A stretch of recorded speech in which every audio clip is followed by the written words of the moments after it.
NRA TV with Bill Whittle.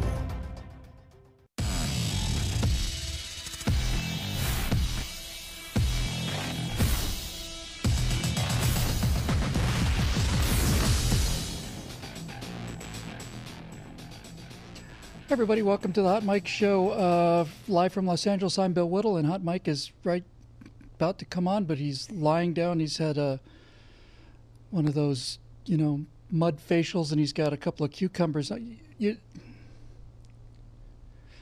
right, dude, whatever. He's not going to be on today. We'll look for him tomorrow. Today we're going to be talking about the Women's March, which we've been covering a little bit of, leading up to its actual marching of the actual women. This whole thing basically was the latest series of a chain reaction that began, as you know by now, as we've been talking about it just pretty much extensively for the last couple of weeks, when Dana Loesch began to put out a piece called Freedom's Safest Place, which had the audacity, the temerity, and was plainly unfair and racist enough to basically show left-wingers rioting in the streets and say, hey, you know what, we're getting a little tired of this. So back and forth we went. But since we spoke to you last, they had a women's march from the NRA headquarters to the Justice Department in Washington. I would like to say about this. First of all, you can see some of the people marching here. It doesn't strike me as a, particularly enormous civil rights movement here. But there's a lot about this Women's March that's a little disturbing, aside from the fact that these people strike me as a little bit disturbing. The whole purpose of the Women's March is basically to say that because the NRA pointed out how violent leftists are and used video to that effect, they basically are coming out and saying that they're protesting against the hateful attitude of the National Rifle Association, not to mention the racism, of course, and the misogyny, and don't forget the homophobia, because you're not an organization if you don't have all those things mixed in. But you really have to understand something too here, and that is that this entire idea of a march, the entire idea of what they're doing, the whole general premise of what the NRA said is hateful and harmful to us, and it's mean, and why would you be such nasty people? When, as I say, in point of fact, all we did was show left-wingers beating people up, burning cars, smashing windows, and so they go. And so they say things like, we're better than that as a people, and on and on and on and on about how hateful the whole thing is. This is all part of the campaign to basically demonize and delegitimize any opposition to progressive policies. It's how it's working. It's how it has to work, you see. When you're dealing with a political philosophy like modern progressivism, which is based on nothing but emotion, that's it and that's all, raw emotion. When you're dealing with raw emotion, then all you can do is say, that hurts my feelings, and ignore the actual data on the ground. So that's what we're going to be talking about today, is some of the actual data. I don't know if we have it teed up, but one of the people that responded to the to Dana's response, to Grant Stinchfield's response, and so on, was Black Lives Matter, and Black Lives Matter did a response. But let me just start with that tweet, because that's what I told our poor producers what we're going to do.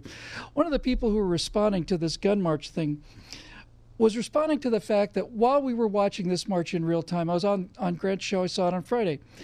And our friend Chuck Colton was there at the march, and he discovered that the people who were marching against guns had armed security.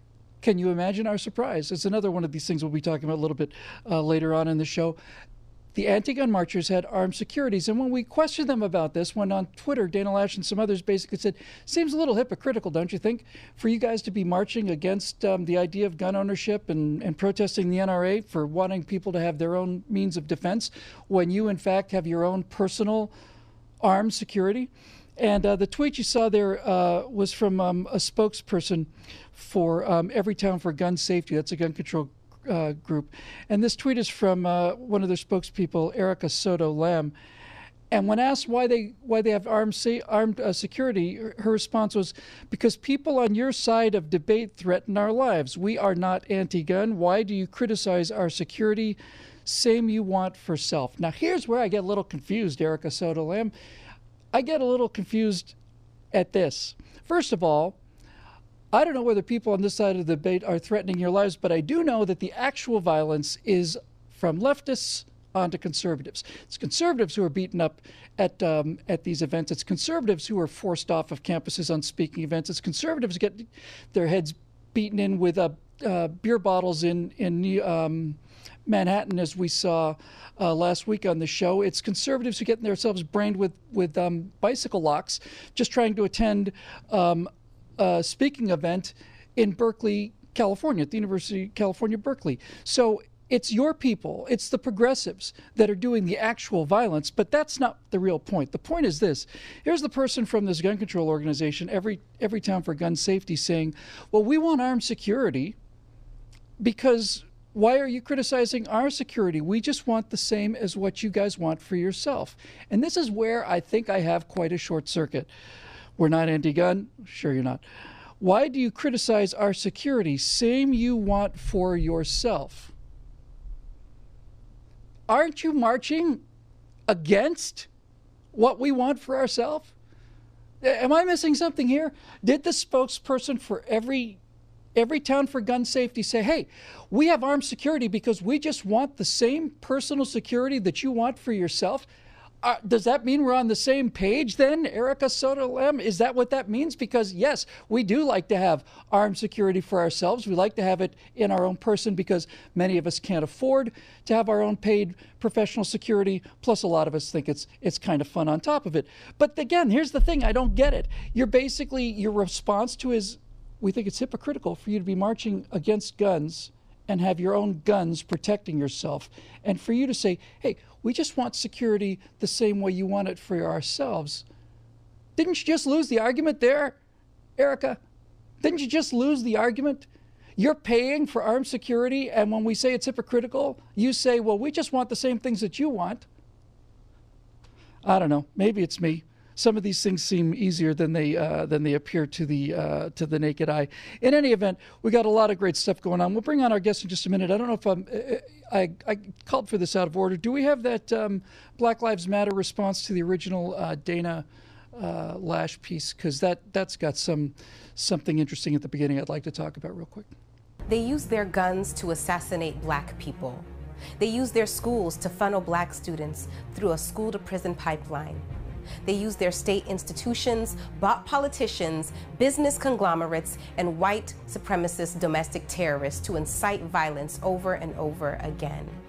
And then they use their new president to enact a law and order administration, all to make them shoot first, to make them ask questions later, make them scream, I thought he had a gun in his hand, and I feared for my life, and he matched the description of a suspect, and she was threatening them. So that's the Black Lives Matter response to Dana Lash's original piece, and it's shot kind of in the same style as Dana Lash. And here's the problem with that. You see, first of all, they went 2/3 of the way through that, and then all of a sudden they say, why the darkness? The entire Black Lives Matter movement is predicated on a lie. And as we pointed out last week on this show, the lie is that in 2014, something like 6,000, and I forget the exact number, 6,087 black homicides, of which 243 were committed by police officers under any circumstances, including being pointed at, gunfights, all the rest. Total number of black homicides in 2014 was 4%. Was 4%. So when Black Lives Matter comes back with a response to Dana Lash's piece, and they're claiming that the NRA exists so that white people can go out and exterminate black people, and hands up, don't shoot, and all the rest of it, even if they were correct, and even if every single one of those police interactions were dealing with unarmed black people, and they weren't, by the way, then why would you make such an enormous deal out of 4% of your problem when 96% of your problem you not only don't address, but you simply absolutely adamantly refuse to admit that it even exists? In any event, the hypocrisy of this whole march thing is just over the top, and I can't track it by myself, so I don't have to, fortunately. Let's bring in our guest from Breitbart.com, Dr. AWR Hawkins, who's been a regular here on NRA TV, but it's first time on our show. AWR, good to see you. And I want to start with something that you wrote in your article on this march, and I think this is the entire point. You said pretty much, quote, "The left has one standard for themselves and another for the common man." Can you give us a couple of examples of that, and especially about their general, just how much they despise the common man? Right. Well, I mean, the example is they have the march against guns, as you know. It's against the NRA and against guns, and they're protected by armed guards. I mean, you've discussed that. That's the example. But you have Shannon Watts. She has armed security. You have, and she's been running against our Second Amendment rights, running little surrogate campaigns with the Democrats for years. And so these people think that they enjoy something that we can't enjoy or shouldn't enjoy. I should put it that way. Michael Bloomberg's a great example. He's surrounded by armed security, but he wants to be sure that we don't have the guns that we need to defend our own lives. It's hypocrisy 101. But it's what you expect from the left. The left is a caste system worldview, and by that I mean they don't see 3 or 4 castes. There's not a middle class for real. In their mind, there's the ruling class and then everybody else, and that's what we're stuck with right now. I mentioned on Grant's show this morning that I really think that's one of the 2 big motivations for the anti-gun movement on the part of the left, and that is. Big part of it is what you just mentioned. The elites on the left consider the ability to have somebody defending their life. It's like a perk for them, isn't it, AWR? It's like a perk. Right. It's like a company car or a really nice health care plan. It's not a right. It's a privilege. It's a privilege that they get to enjoy. But as I say, the man who works the long days, his back hurts when he comes home, his fingers crack, he has calluses. He sweats through his shirt every day. That man doesn't deserve anything in their mind. But our founders would call that man a true American. Thomas Jefferson would call that man the ideal American. But the left doesn't see things the way our founders do, or our founders did. So that's what we deal with. But you're right. It's one set of rules for us, for the minions, and then it's another set of rules for the ruling class, who every now and then we're so fortunate we get to see them out in the streets marching. And so that's basically how they view life. It's how they view everything, right? It's a fundamental hypocrisy in all of leftism. In fact, this is the reason why the left is the left and why the left turns violent when somebody finally shines a light on them. The entire idea of progressivism is a lie, and it's a lie. And here's the thing, AWR, they know it's a lie.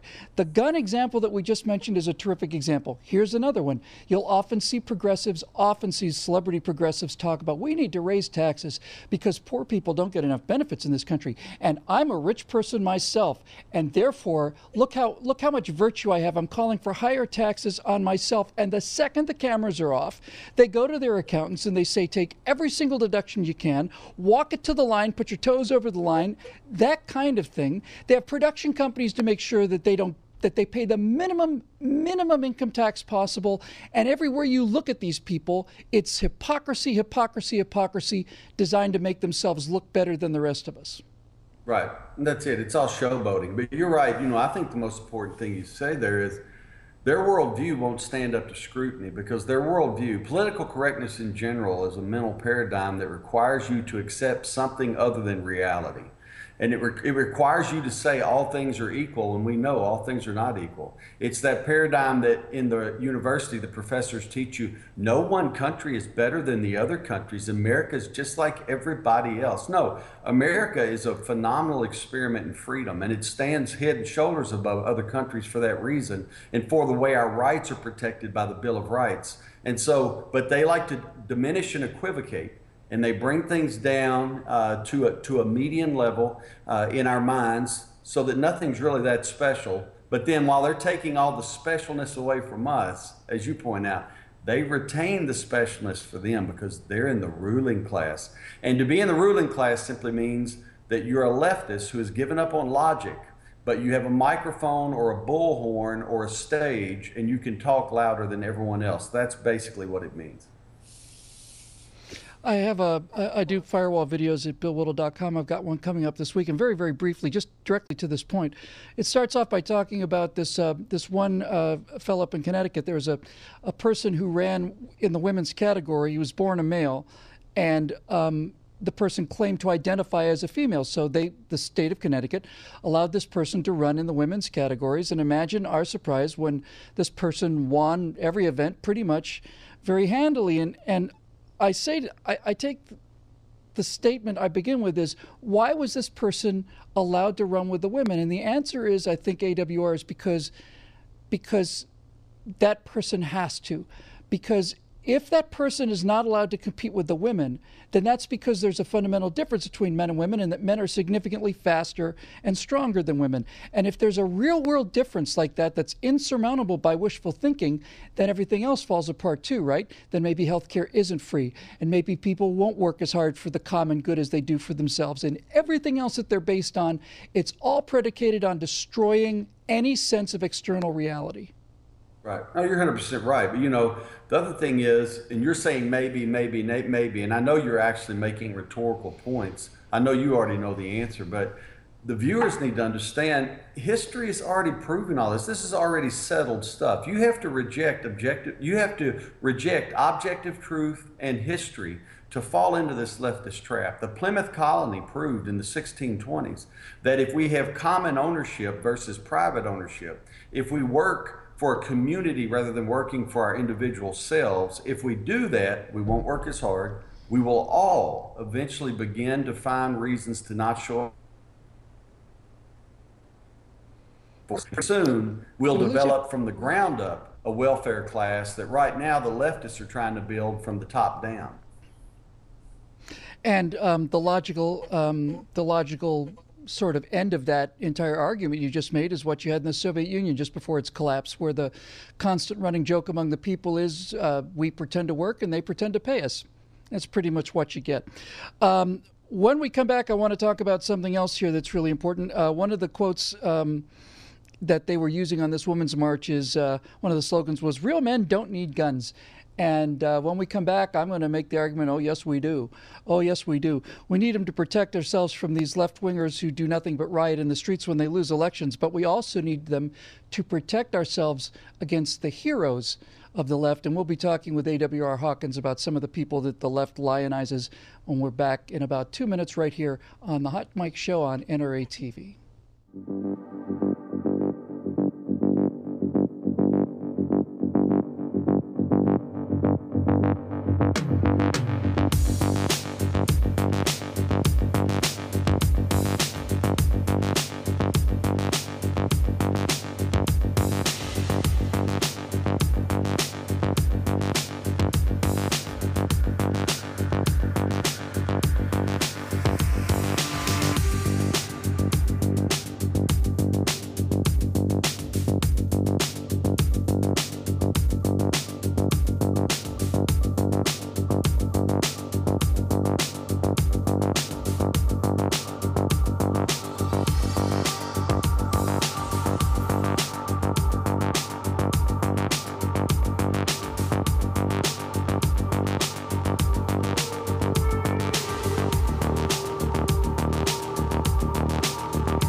I'm Coleon Noir, and inside this little black box is a new NRA TV app. With it, you can stay up to date with all of your Second Amendment news and NRA lifestyle programming on your HD TV. So download it now. Don't worry, I'll wait.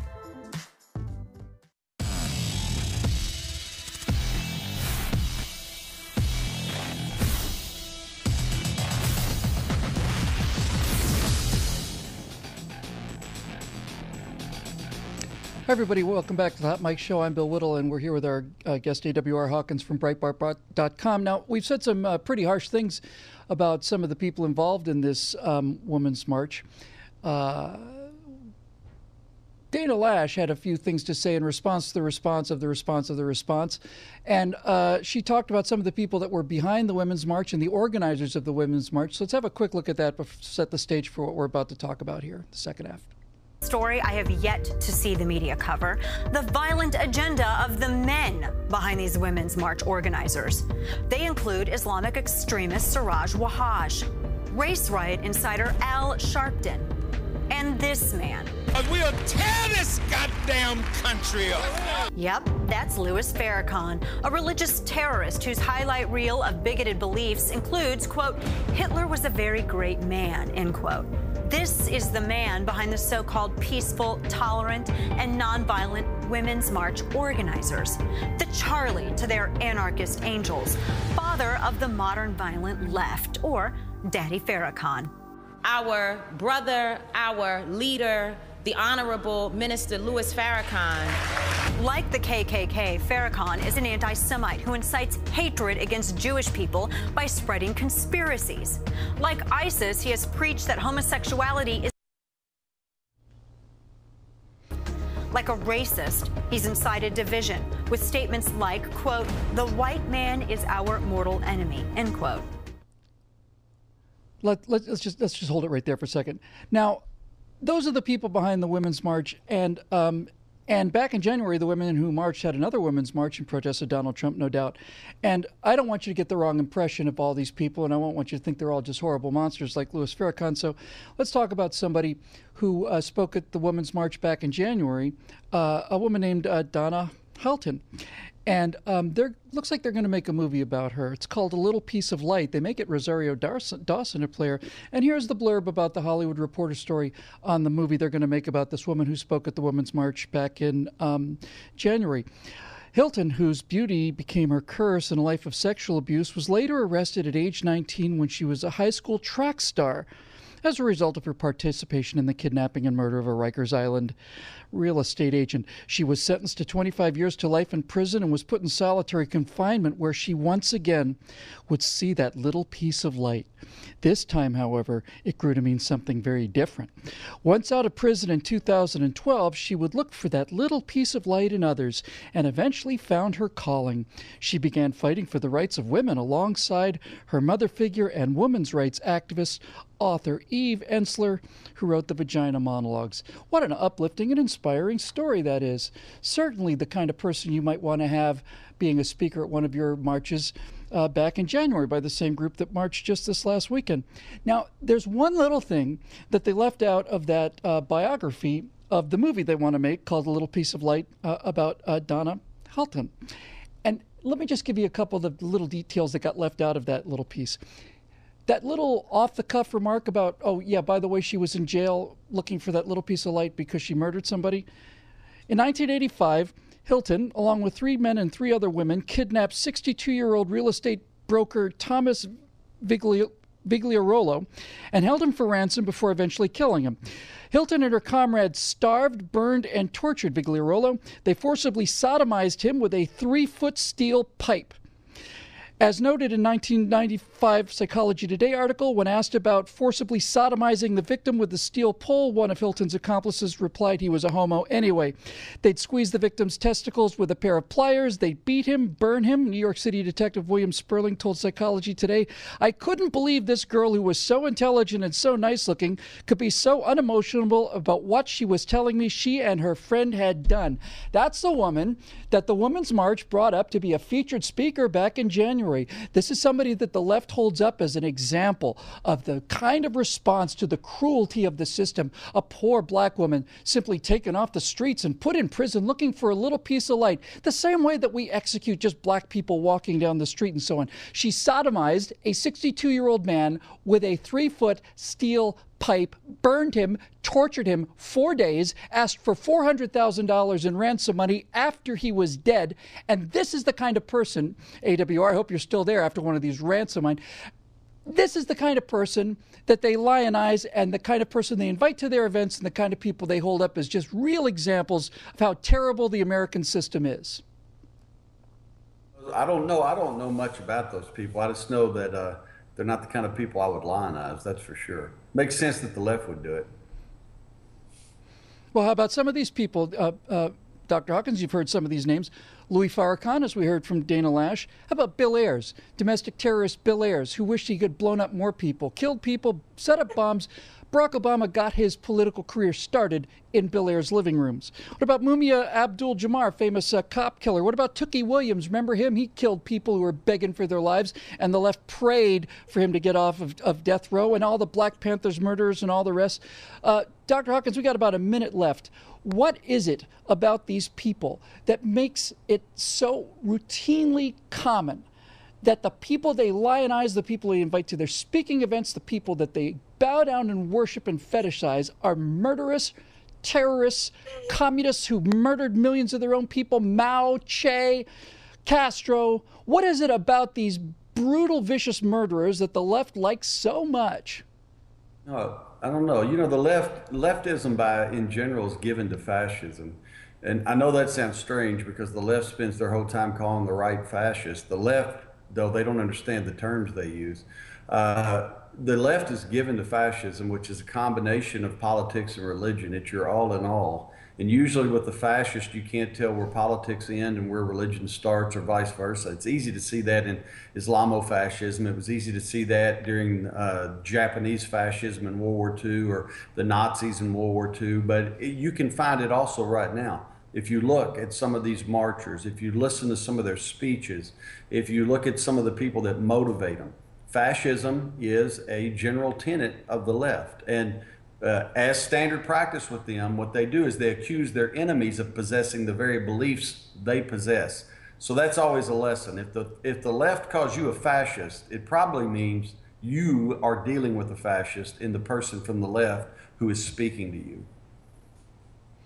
Ditto for racist and homophobe and misogynist and all the rest. Dr. Hawkins, thank you very much for joining us. You can find A.W.R. Hawkins' work over at Breitbart.com. He's a terrific guy, and we hope to have you back again real soon. Thank you. Good to be with you. Good to have you. That's it, folks. That's it for today. They're mean, horrible, rotten people. They fetishize murderers and terrorists and all the rest. They look for muscle. He's right about fascists. They call people fascists because that's what they are. By the way, left-wingers, fascist comes from the word fascici. It means a bundle of sticks. It's a Latin term, and a bundle of sticks is a collective. So you're the fascist, whether you even realize it or not. Thanks very much for joining us. We'll see you tomorrow on Bill Whittle's Hot Mic.